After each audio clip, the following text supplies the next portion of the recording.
Voting हुई थी, जो अब तक का सबसे ज्यादा मतदान प्रतिशत है। वहीं 2019 में बीजेपी ने 37.36% वोट के साथ 330 सीटें जीती थी। वहीं कांग्रेस को 52 सीटें हासिल हुई थी।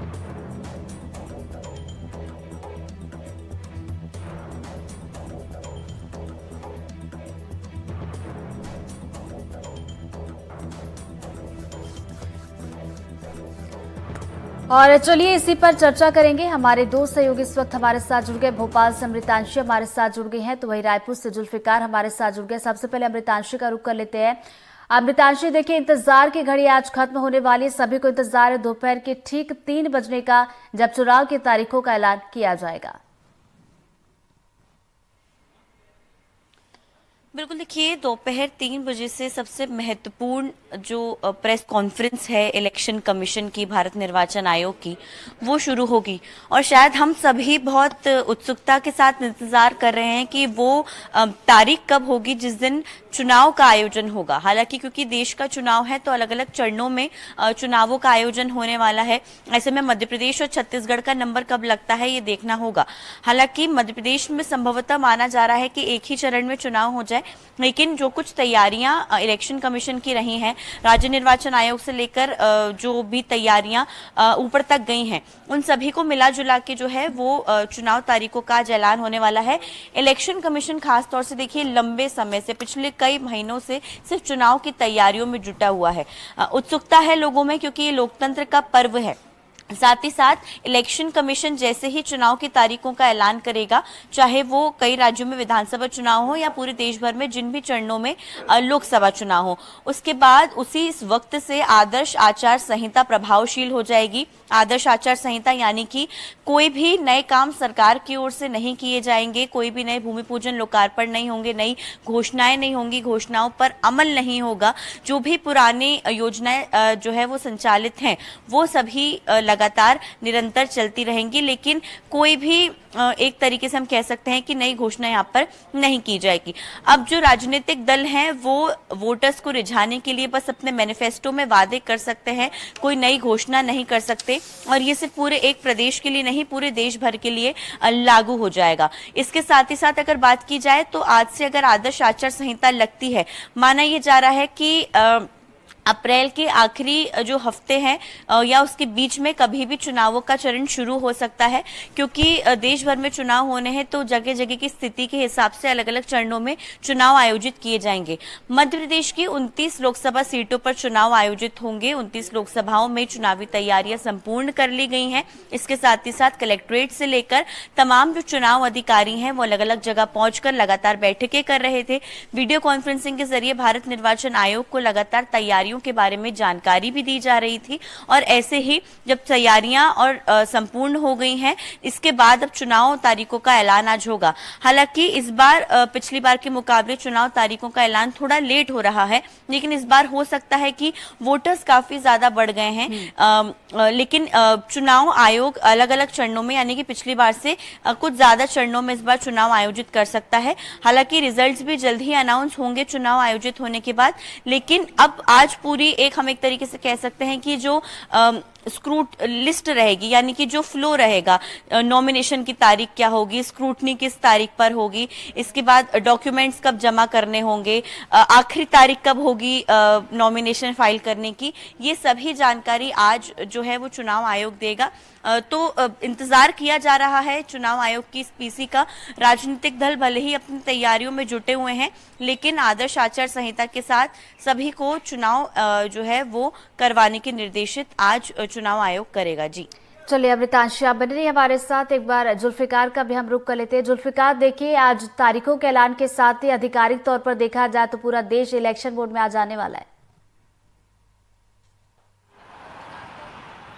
बिल्कुल ऋतु, जैसे ही तारीखों का ऐलान होगा तो इलेक्शन मोड में तो पॉलिटिकल पार्टियां पहले से हैं, लेकिन अब जनता भी उसमें सहभागी हो जाएगी। जनता के बीच में भी इस बात की चर्चा होना शुरू हो जाएगी कि उनके क्षेत्र का कौन सा प्रत्याशी होगा, और वो मूड बनाना शुरू कर देंगे कि उनको किसके पक्ष में वोट करना है। क्योंकि छत्तीसगढ़ की अगर लिहाज से बात करें तो छत्तीसगढ़ में सीधे तौर से दो पॉलिटिकल पार्टियां लोकसभा चुनाव में आमने सामने होती हैं, कांग्रेस हो या भारतीय जनता पार्टी। इनके बीच में ही मुकाबला देखने को मिलता है। लेकिन चर्चा अब इस बात की होगी कि भारतीय जनता पार्टी कितनी सीट छत्तीसगढ़ से जीतेगी और कांग्रेस कितनी सीटें जीतेगी। तो ये आम व्यक्तियों के बीच की चर्चा हो जाएगी, गली गली नुक्कड़ में, चाय की दुकानों में, पान की गुमटियों में, यहाँ पर इस बात की चर्चा होना शुरू हो जाएगी कि उनके क्षेत्र का कौन सा प्रत्याशी है और बीते दिनों उसने क्या काम किए हैं, उसके पॉलिटिकल हिस्ट्री क्या है, ये तमाम बातों की जो है ना जिक्र होना शुरू हो जाएगा। तो ये कह सकते हैं कि पूरा देश जो है वो लोकसभा इलेक्शन के मोड में चला जाएगा और चारों तरफ चर्चा इस बात की होगी कि चुनाव किस तरीके से होगा। तो छत्तीसगढ़ के लिहाज से देखें तो छत्तीसगढ़ का इस बार का जो चुनाव है काफ़ी दिलचस्प होने वाला है, क्योंकि भारतीय जनता पार्टी ने अपने सभी 11 में 11 प्रत्याशियों को ऐलान कर दिया है और भारतीय जनता पार्टी ने अपने समीकरण के आधार पर और तमाम सर्वे के आधार पर प्रत्याशियों को सीट आवंटित कर दी है कि कहां से उनको लड़ना है। तो वहीं कांग्रेस पार्टी की अगर बात करें तो कांग्रेस पार्टी ने पहली जो लिस्ट जारी की है उसमें छत्तीसगढ़ की 6 लोकसभा सीटें शामिल हैं। तो 6 लोकसभा सीटों में अपने कद्दावर नेताओं को उतारा है। पूर्व मुख्यमंत्री भूपेश बघेल को खुद राजनांदगांव सीट से उतार दिया है और पूर्व गृह मंत्री ताम्रध्वज साहू को महासमुंद सीट पर दाव आजमाया है और एक सीट जो है ना वो रिपीट की है कोरबा से। ज्योतिषा महंत जो पिछली बार 2019 में मोदी लहर में जीत कर आई थी, उनको फिर से रिपीट किया गया है। तो इस लिहाज से छत्तीसगढ़ की 6 सीटों पर सीधे तौर से कांग्रेस और भाजपा के बीच मुकाबला देंगे और आने वाले वक्त में, क्योंकि आज तारीखों का ऐलान हो जाएगा, तो उसके बाद पॉलिटिकल पार्टियों पर भी मनोवैज्ञानिक दबाव होगा। तो कांग्रेस में खासकर होगा, क्योंकि कांग्रेस में छत्तीसगढ़ में कोई ऐसा अलायंस नहीं है जिसके साथ सीट शेयरिंग की जानी हो। तो ऐसे में ये दबाव होगा कि जो 5 सीटें बची हों उनके नामों का भी ऐलान कर दिया जाए।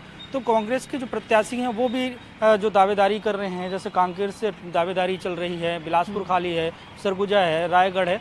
तो इन सीटों पे अभी जो प्रत्याशी हैं कांग्रेस के जो चुनाव लड़ना चाहते हैं, कुछ को कांग्रेस चुनाव लड़ाना चाहती है लेकिन वो चुनाव लड़ना नहीं चाहते।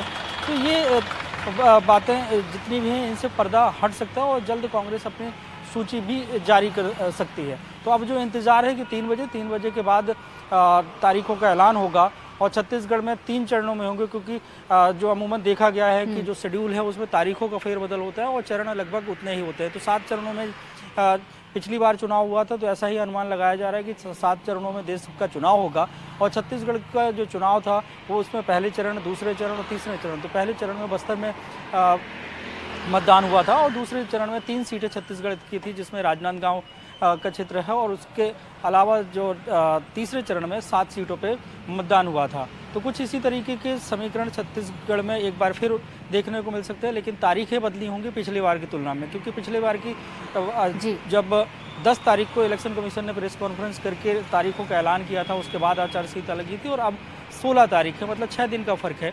और अभी जो पिछले ट्रेंड चले आ रहे हैं इलेक्शन कमीशन के, तो उसके अनुसार अगर देखें तो 60 दिन की प्रक्रिया लगभग कम से कम होती है पूरे चुनाव कंडक्ट कराने के लिए। तो यहाँ पे भी यही उम्मीदें जताई जा रही हैं कि ये 60 दिन में प्रक्रिया पूरी हो जाएगी, मतलब 16 मई तक पूरा चुनाव हो जाएगा और उसके बाद काउंटिंग की तारीख भी आसपास हो सकती है, 19 तारीख को हो जाए, 20 हो जाए, या कुछ इसी तरीके की तारीखों के अनुमान लगाए जा रहे हैं। तो अब सिर्फ लोगों को जो इस बात का इंतज़ार है कि तारीखों का ऐलान होगा तो उनका क्षेत्र, उनकी लोकसभा सीट कौन सी तारीख को पड़ेगी। जी बिल्कुल, अलग अलग लोकसभा क्षेत्र के जो मतदाता उनको भी इंतजार होगा कि हमारे क्षेत्र के जो प्रत्याशी है और जो तारीखें आएंगी उसके बाद उनमें भी चुनावी वोट देखने को मिलेगा। जुल्फिकार बने रहिए आप हमारे साथ। अमृतांशी का एक बार फिर शुरू कर लेते हैं। अमृतांशी, देखिए मतदाताओं की अगर बात की जाए, जैसे कि हमने विधानसभा चुनाव में देखा था मध्य प्रदेश में 5 करोड़ से ज्यादा मतदाता थे, अब लोकसभा चुनाव की बारी है। ऐसे में 3 महीने भी हम देख रहे हैं कि मतदाताओं की संख्या भी यहाँ पर बढ़ी है। बिल्कुल, देखिए जाहिर सी बात है, जिस तरह से भारत निर्वाचन आयोग और मध्य प्रदेश में भी निर्वाचन आयोग एक कैंपेन चला रहा है। पिछली बार मध्य प्रदेश में वोटर्स की संख्या इसलिए बढ़ी विधानसभा चुनावों में क्योंकि लगातार कैंपेनिंग के जरिए, जागरूकता के जरिए यहाँ पर ये बताया जा रहा था कि वोट डालना, मताधिकार का प्रयोग करना कितना ज्यादा महत्वपूर्ण है। और शायद यही वजह रहे कि वोटर लिस्ट में जो है एक बम्पर उछाल आया, बड़ी संख्या में युवा वोटर्स जुड़े। और इस बार का भी लोकसभा चुनाव देखिए युवाओं पर काफी ज्यादा आधारित है, क्योंकि बड़ी संख्या में लोकसभा में फर्स्ट टाइम वोटर्स तो जुड़े ही हैं, लेकिन कई ऐसे लोग हैं, कई ऐसे चुनाव पहली आयोग की बार तरफ से लोकसभा लिस्ट भी चुनाव जारी की में गई थी, उसमें आंकड़े भी बताए गए थे कि इस बार मतदाताओं की संख्या यहाँ पर बढ़ी। बहुत बहुत शुक्रिया आप दोनों का हमारे साथ जुड़ने के लिए और तमाम जानकारी के लिए।